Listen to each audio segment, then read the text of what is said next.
Karen. I am the director of the Tour de Cure on the North Shore. As we were talking a little bit about, it's a national event that takes place across the country for the American Diabetes Association, and it's been happening for 22 years. The North Shore event, our records are not perfect, so we think it's about 17 or 18 years that we've been happening, and it's moved around a lot. This will be my third year managing the tour.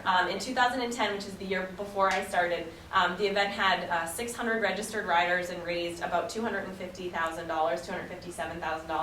And in 2012, we had 900 registered riders and we raised $448,000. So we sort of doubled in 2 years, and the numbers just keep climbing. So our goal this year is to raise $500,000, and teams like yours are really how that's going to happen. Getting so many people involved from your organization has been so impressive, especially in the first year that the company's really come together.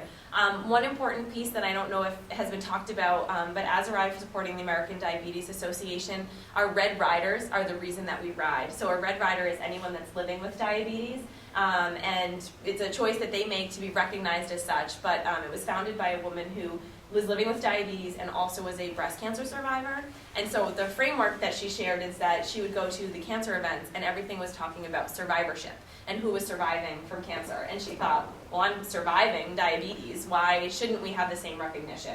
And ultimately that's how it was born, and I think it was pretty impressive. Our Red Riders really feel special that day. It's sort of, I heard the chair of the Kennebunk's ride said, it's a cool day to have diabetes. And I never heard that before, but I thought that was really kind of a neat thing. So you will see red jerseys around because they get a special jersey for cycling that day, so you'll see them, and again, they're the reason that we ride. Cool. Does anybody have connections to diabetes? Yeah. Yeah?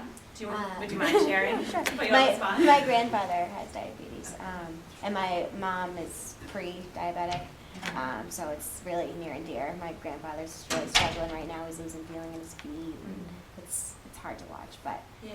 we're working for the cure. I'm That's really awesome. excited to be involved. Do you definitely invite them if they want to come see what my it's all mom's about? coming. Just My- to come and watch. My even. dad's riding with me Oh, as awesome. well. Yeah, just, to try and support my mom. Yeah. So she'll be there watching. She's not riding, but she's that's really awesome. excited. We'll put her to work. it. Yeah, she'll be busy.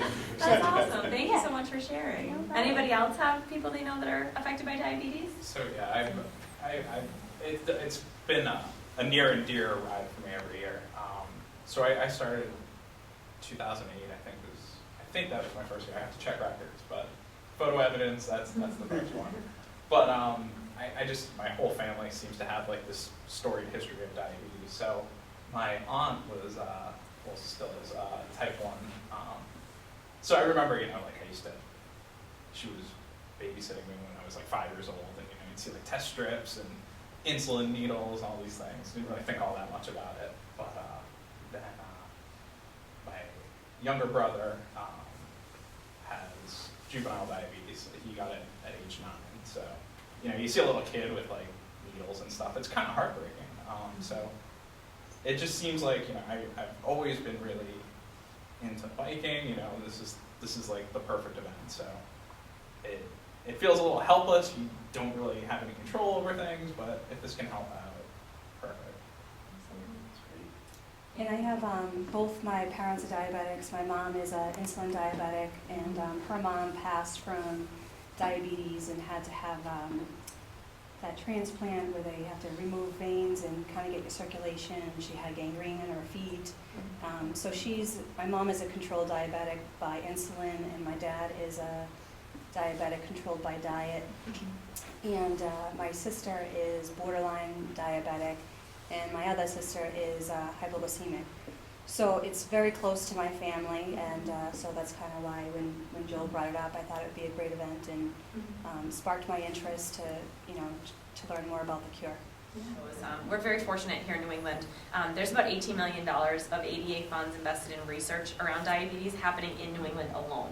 Not across the country. I mean, we have Yale, Harvard, all the hospitals that are down in the Longwood area, different programs happening at each one, and some are focused on the cure, but many are focused on diabetes management, improving what it takes for somebody that's living with diabetes to have a little bit easier time managing their diabetes. So things like the continuous glucose monitor is one of the newer things that's happened, that in addition to an insulin pump, this can monitor it over time and helps you kind of eliminate some of the human error in calculating how you need to administer your insulin and things like that. So there's a lot of things happening. So it's very cool that we're in New England and we have so many of that sort of coming to our own backyard. So many of our riders participate in clinical studies and things like that, not through us necessarily, but just they're here and their doctors know about what's going on, so they're able to participate.